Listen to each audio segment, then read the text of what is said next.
ગુરુના વચન આપણે પાળી શકીએ કે ન પાળી શકીએ એમાં બહુ પડવું નહીં, પાળી શકાય તો બહુ સારું, પણ કમસે કમ ગુરુ આપણને વચનના અધિકારી બનાવી મોટા મોટો ફાયદો છે કે લે હું બેટા તને આ વાત કહું છું, કે પછી આપણે કરી શકીએ કે ન કરી શકીએ એની બહુ ચિંતા કરવો જ જોઈએ, પણ એણે આપણને અધિકારી બનાવ્યા કે કોઈને ન કીધું ને મને કીધું.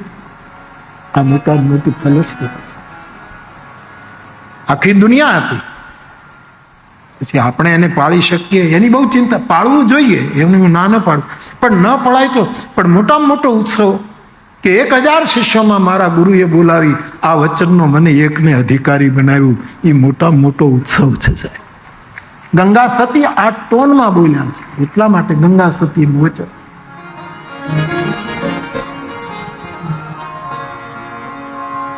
સદગુરુ